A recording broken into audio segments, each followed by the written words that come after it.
Yuk, AC. Oke. Kok nggak ada yang ngejotin?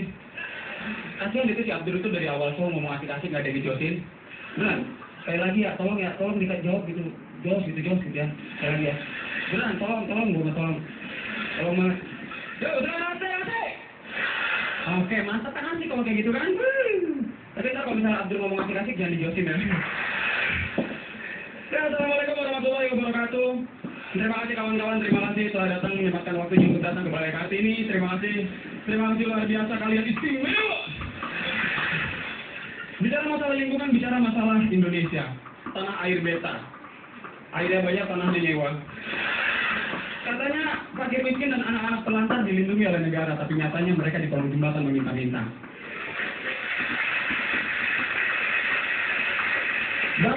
Datang dari Nusa Tenggara ke Jakarta, melihat lingkungan yang jauh berbeda. Kemacetan menumpuk merajalela. Dia pikir ada si Komo lagi lewat di sana. Isu lingkungan bukanlah isu yang sepele. Berantakannya kota akibat penanganan yang bertele-tele. Sampah menumpuk di Kali Ciliwung dan Kali Cisadane. Banjir datang mengundang mancing mafia ingin mencari ikan lele. Aduh mama saya nih.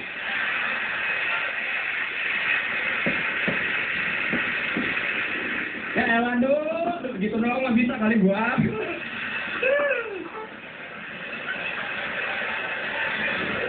Kemarin itu kita habis dari Ancol. Habis dari Ancol kita main ke salah satu ke distro daerah tempat itu, dan si Abdul tahu dia belanja men. Dia belanja di distro. Dia beli sepatu baru itu mereknya apa tuh yang lambangnya centang itu kan? Naikin. Ya. Dia beli sepatu mahal men, harganya 1.200.000. Dapat 4 beli yang KW. Serius, lihat sepatunya sebenarnya. Sepatunya baru. Beneran. Ya. Itu si Abdul habis pakai sepatu baru, itu dia jalannya pelan banget men. Pelan. Soalnya kegesek dikit, simbol centangnya copot. KW. Dan gue ini besar dari sebuah lingkungan pesantren. Di lingkungan pesantren gue itu, gue 6 tahun di pesantren. Dalam lingkungan gue itu ada prinsip dipaksa, terpaksa, terbiasa, bisa, luar biasa. Sebuah lingkungan yang memaksa kita untuk terbiasa dan akhirnya bisa bahkan luar biasa. Tapi selama 6 tahun gue di pesantren, gue malah jadi dipaksa, terpaksa, terbiasa dipaksa, nggak bisa-bisa, mati aja kan. Tapi baru-baru ini gue sadari bahwa bisa karena terbiasa, itu penting men, itu penting. Gue selama 6 tahun di pesantren, gue biasa bangun tidur itu jam 4. Dan sekarang alhamdulillah terbawa, gue bangun tidur jam 4 sore. Kan? Tapi setelah gue masuk lingkungan perkuliahan lingkungan kampus, itu kebiasaan gue ketika gue di pesantren 6 tahun di pesantren itu semakin lama semakin terkikis men. Dulu gue waktu di pesantren itu gue sering banget gue sholat tahajud. Serius. Tapi setelah gue masuk kampus, gue jadi jarang buat sholat tahajud. Terakhir kali gue sholat tahajud itu waktu gue di pesantren. Tapi lu sadar gak sih ketika banyak orang sekarang itu lebih rela untuk bangun malam untuk nonton bola ketimbang bangun malam untuk sholat tahajud, bener gak sih? Ya gak sih? Beneran? Gue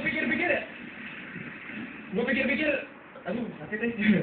Gue pikir-pikir ini adalah akibat dari salah satu faktornya itu adalah kebanyakan iklan, ya kan?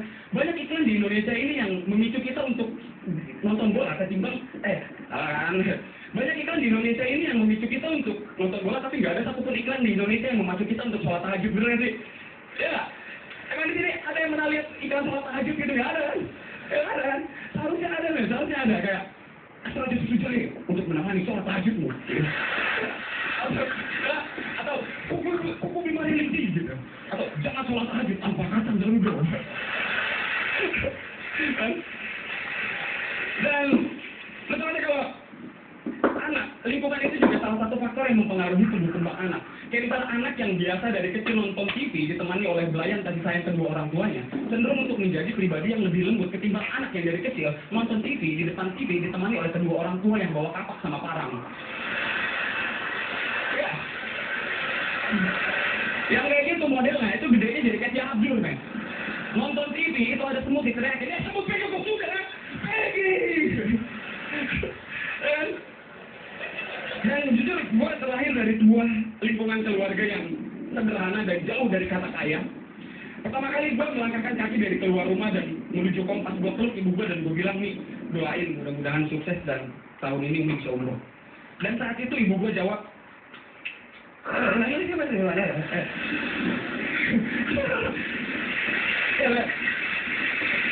Gue peluk, gue bilang semoga tahun ini Umi bisa umroh, dan satu jawaban yang bikin gue terharu adalah dia bilang, enggak, Umi nggak akan ambil uang kamu, walaupun Umi nggak punya uang, pengen umroh, Umi nggak akan ambil uang kamu. Untuk paling Umi pinjam dan pasti Umi balikin. Pasti dibalikin. Itu sumpah dia ngomong kayak gitu. Itu jawaban bikin gue terharu dan dalam hati gue bilang, alhamdulillah duit gue nggak ngurang.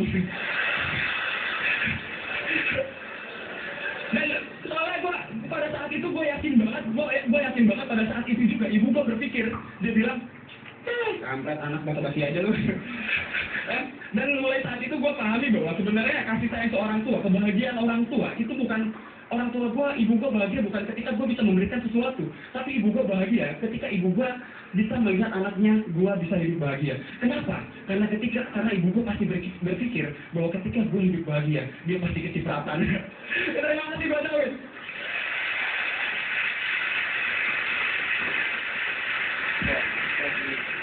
Zawin. Yo, Assalamualaikum. Waalaikumsalam. Aku senang banget lihat konsistensi Zawin dari pertama ya.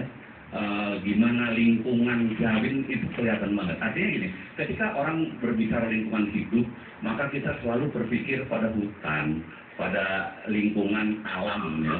Tetapi Zawin mengejawantahkan lingkungan hidup dengan artian yang lain, bahwa daerahmu, lingkunganmu, bagaimana cara berpikir di lingkunganmu, itu menurut aku tetap sah menjadi lingkungan hidup. Tapi ada satu kritik, tolong dilihat, tolong peka terhadap bit-bit mana atau premis-premis mana yang harus nanti kamu pakai di belakang. Hanya itu aja. Kompor kelas Zawin. Terima kasih, Om. Ya Zawin, itu oke aja. Saya kasih apresiasi ke kamu karena kamu bisa berinteraksi dengan penonton daripada saat tepuk tangan agak nanggung gitu ya. Silakan. Itu menandakan bahwa kamu seorang entertainer, sudah menjadi seorang entertainer, bukan saja sibuk memikirkan apa yang akan kamu utarakan, tapi kamu juga sudah memikirkan bagaimana berinteraksi sehingga hidup sekali penampilan kamu hari ini. Oke, Zawin. Terima kasih, Mbak. Itu dong, Zawin.